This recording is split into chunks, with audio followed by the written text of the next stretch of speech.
Hello, and welcome to Cultivate and Collaborate, where we sit down with global leaders across agri-food and agribusiness, talking about leadership, problem solving, and how to create partnerships that move our industry forward. We're excited to share trends in agri-food software and data, along with growing opportunities for collaboration and innovation across the entire supply chain. It's all right here on Cultivate and Collaborate, and thank you for listening. We're with the general manager of a company that's in the distillery space, software. So why don't you introduce yourself? Yeah, so my name's Ryne Davis. I'm the CEO of 5x5. We do distillery management and operations management for distilleries and compliance as well. So we handle from the time you buy your inventory, your grain, and all that good stuff, through the grain to bottle process, bottling process, and then most importantly, compliance. Because as soon as you have alcohol, which is highly regulated, the government wants their money. So we help with that process. We've got about 1,000 customers worldwide, and I've been with the business for about a year and a half. Yeah, and before that, what did you do? How did you get to where you are? So I was in the healthcare world for 13 years. I was running a medical billing and coding company, but the biggest piece of that we differentiated was implementation of software. So I had about 30 or 40 software partners, and I would match our clients with the right software for their specialty, and then we'd implement that and write all their SOPs and write all their processes, and then make them quite a bit of money. And I realized that I liked software and not healthcare, and I had an opportunity to come to 5x5, and that's when things took off. And you guys are located in Colorado? We are. We're fully remote, but we are based out of Colorado. Yeah, and the original founder, like the idea behind the software, when I was doing a little bit of research, was compliance to begin with. Yes. Like helping get rid of spreadsheets and stuff. Exactly. So the founder was the GM at Stranahan's in Colorado, and he basically started it as an in-house solution for Stranahan's and found that there was a market for it, and so took it to market, and I think it's changed names 10 times kind of thing, but he sold the business to Valeris in about 2019. Okay, so that's when you came into the Constellation family of companies, exactly, so to speak. Exactly. And had you any experience at Constellation or Valeris? No. Prior to that? No. Nope. No. I didn't think it existed. When do you get to operate a small business with the backing of a large corporation? So it was kind of the best of both worlds. I grew up in small family businesses and worked for multiple mentors who were small business owners, and so it was a kind of a cool opportunity to be able to run a 26-person business, but also have the backing and infrastructure of a company like Valeris.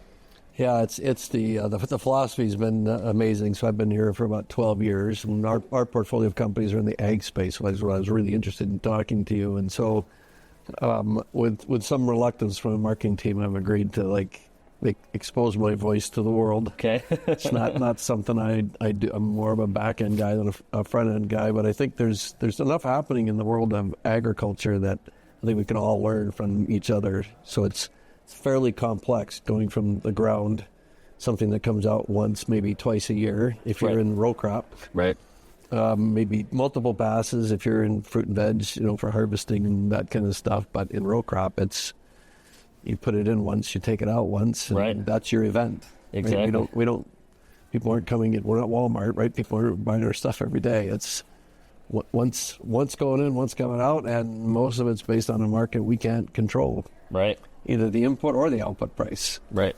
Right, on that side of it. So it's a fascinating business from that standpoint. Yeah.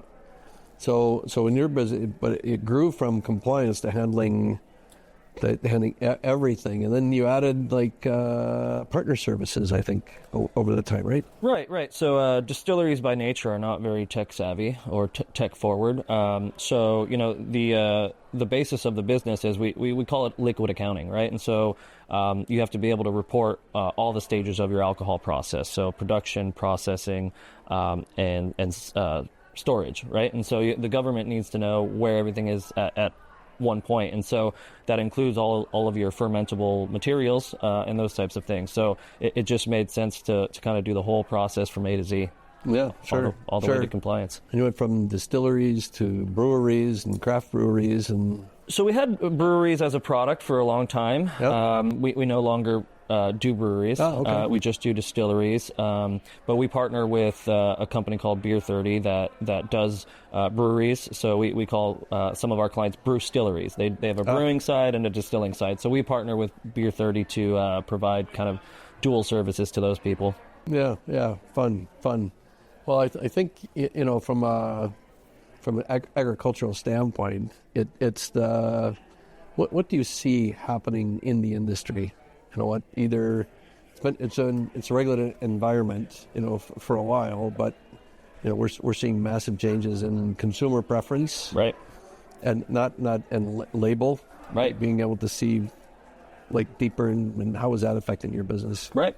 Yeah, so the label thing, I think that there was big exposure with the tequila market when the tequila market was saying certain things and people were finding out that maybe what was on the label wasn't really in the product.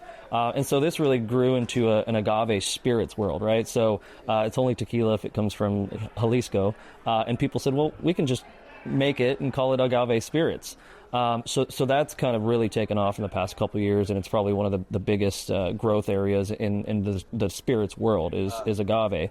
So as you kind of look to the future, or I'm assuming if you're handling so much, you get pretty intimate with your customers. Yes. And other than installing, supporting, training, and all that kind of stuff, going a little one step up with your customer base, what challenges are they facing?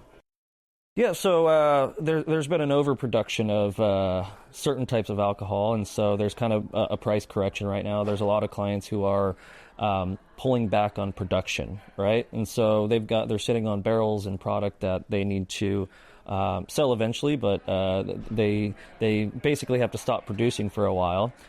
So they are looking at really strategically positioning themselves in the market, right? And so things like the label transparency is really big. I've seen that as a marketing effort to say, premiumization is a thing. We're using very specific products. We're using very specific agricultural products, and they're leveraging that as marketing.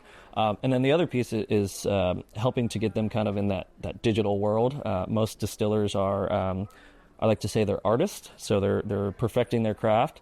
They're very hesitant to technology, but we're starting to look at partnerships for example, Barrel Scout is a RFID tag for barrels that helps them track their barrels in a rick house and store all their barrels and essentially map their rick houses with technology. So we're starting to kind of help them kind of come into the digital era, specifically in a time where things are calm. You're pausing production. You're maybe sitting on a lot of barrels. We've leverage it as an opportunity to stabilize and implement that software, right? It's very, it's the best time to do it is when things are calm, not when things are crazy. Yeah, so we've been really helping our partners with their technology stack and helping them so implement. would you say that the industry in general, at least the parts where you serve, and is not as affected now by the volatility we're seeing in either transportation costs or ingredients? Yeah, I think they're being more smart about what they're buying, how much they're buying, and who they're partnering with. So yeah, so are they? How do they pick a supplier?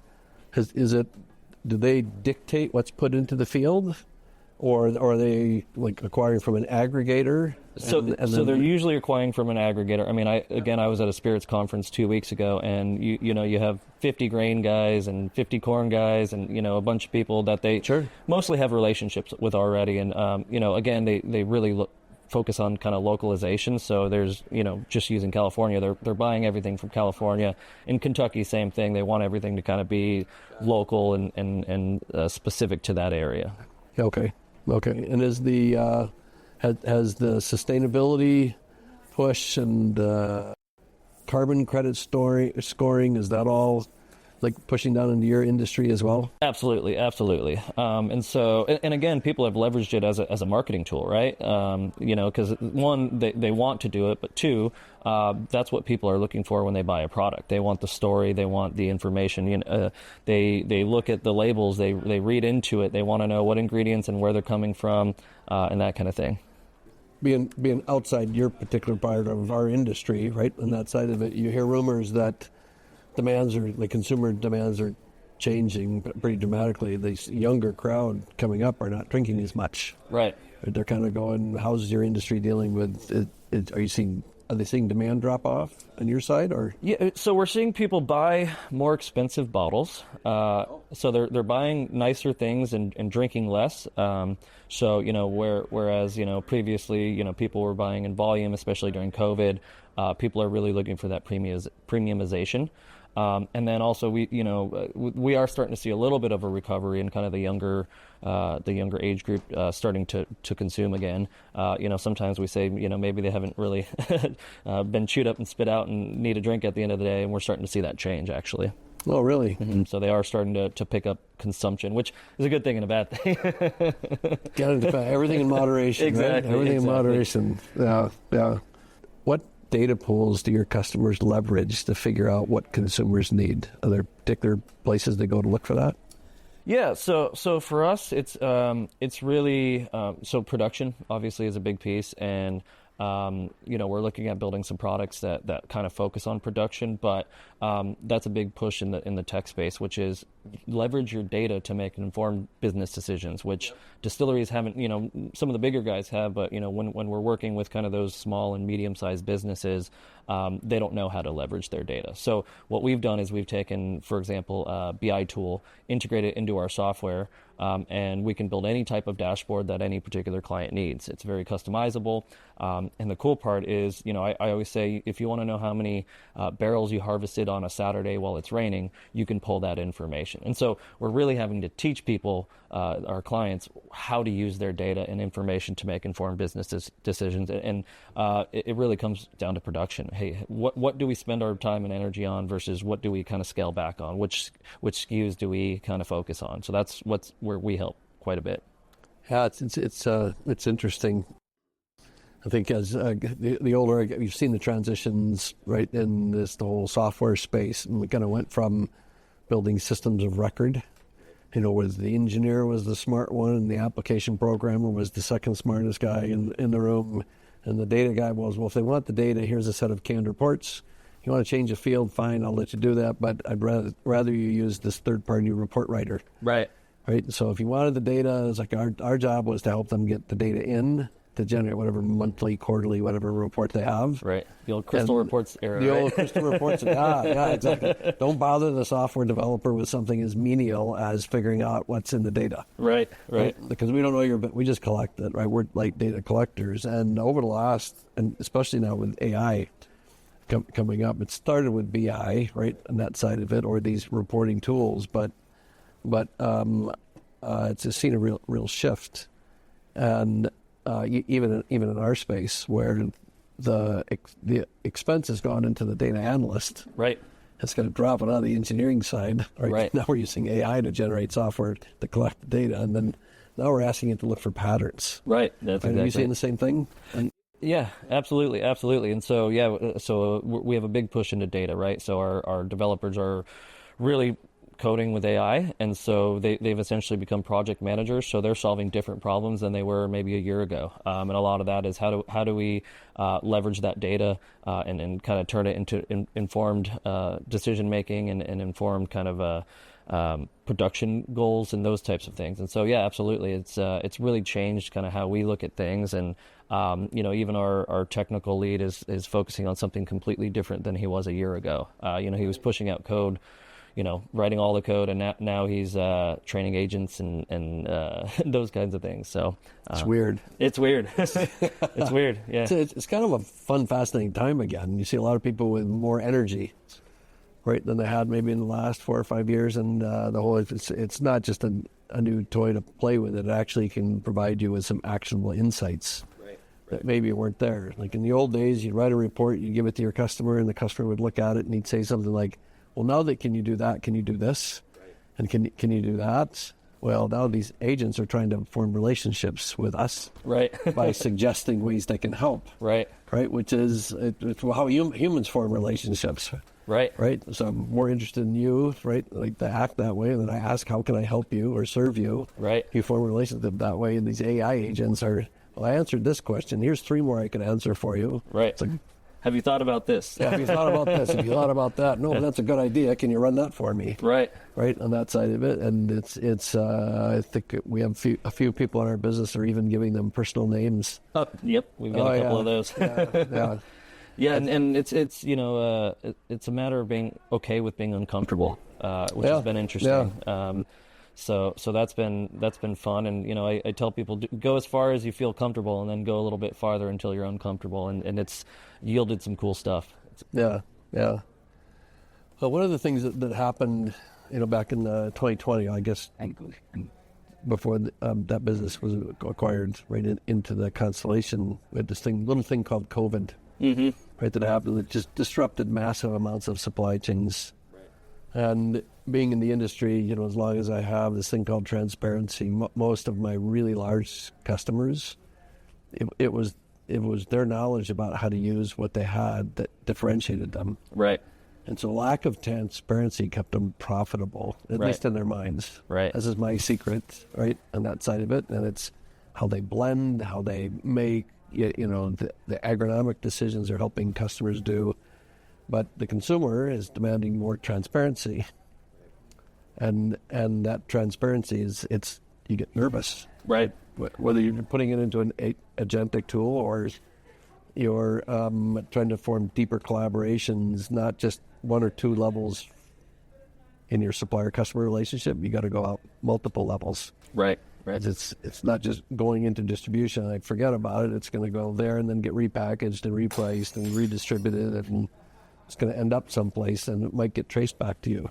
Right. Well, so you need to know that. And I just think that with the availability of information, people were going to find out eventually, where are things coming from, what are they, using to grow these things, and so I don't think the market had a chance to make that decision. They realized that the consumer was going to find it out, so you might as well start being transparent about it, and I think it's really healthy. Yeah, no, I do too. It's interesting because back in the old food safety days, it was one step back, one step forward.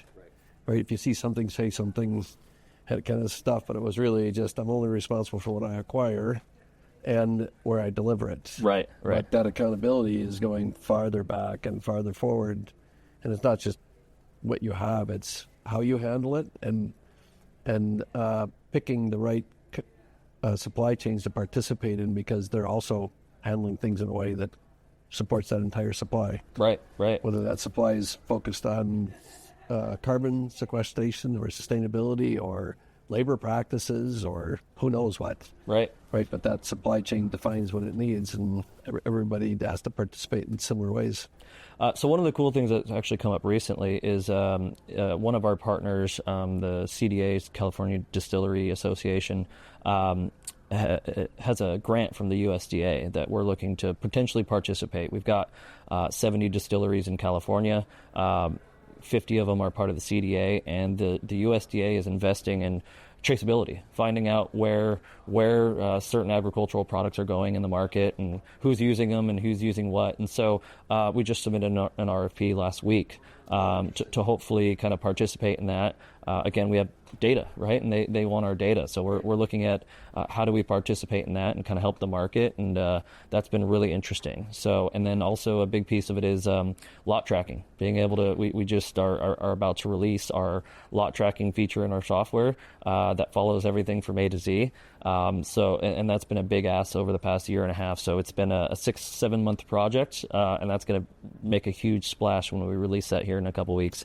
Interesting. I think I have one last question for you. Okay. So if you were kind of like say it's 10 years from now, and someone was going to write an article, right, about how technology helped to create a more secure supply chain, and they were going to reference you, what would you hope that it would say about your business? We really just are partners of our clients, right? And so, when we go to a conference, for example, everybody's trying to sell something, and I'm always there to collect feedback. We want to help the market. We find the best way to help people is to listen and to solve their problems. And so our goal, again, with our industry not being very tech savvy, is to help propel that industry forward, to make smarter decisions, to to help their operations, to make things cost less, make things more efficient, and those types of things. So we really just want to be a partner to our clients and help them just make better decisions that help them exist for longer, right?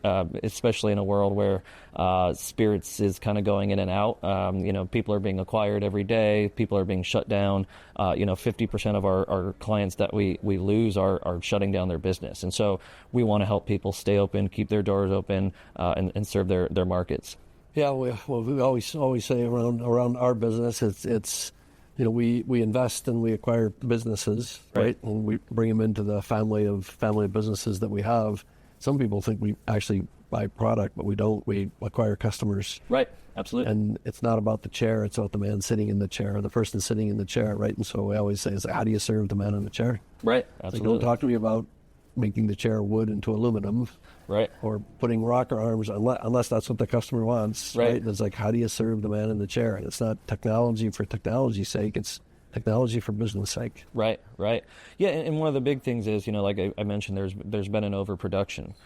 We want to help solve that problem. How do you forecast 3 to 5 years when you're sitting on, hundreds of thousands of dollars worth of barrels that you don't know what to do with because consumption's gone down, right? And so we want to help solve that problem 5-10 years from now and say, exactly what to produce this year, next year, and 5 years from now to have a sustainable business. So it's really just helping those people to understand, and a lot of times they say there's no predictability, and I disagree with that, and that's what we're helping a lot of clients with right now is, you can predict some of these things. There are cyclical things in the market, and so hopefully that's what we're talking about in 10 years, is solving bringing those the problems. farmer's almanac to life. Exactly. Right? On that side of it. Well, hey, I want to thank you for your time. Yeah, I know we're both here at a conference and pretty busy, so I really appreciated talking to you. And two things. So welcome to the Vlars family. thank you very much. Yeah, love having you here. Love seeing the passion. And welcome back to ag. Yeah, thank you. After a stint in the medical, right? Oh. We're in like I always say, we're the most important industry on planet Earth. Without us, people would starve, right? Yeah. And we got all across the supply chain. Whatever we touch, we got a big job to do. And I think technology can play a key role in helping to make this thing better. Absolutely. Yeah, for sure. Yeah. Anyway. Yeah, and where I came from, we were most business people are talking about widgets. We were talking about bushels, and so it's fun to be back into it. So thanks for having me. Yeah, no, great. Nice to meet you. Yeah, you too. Thank you.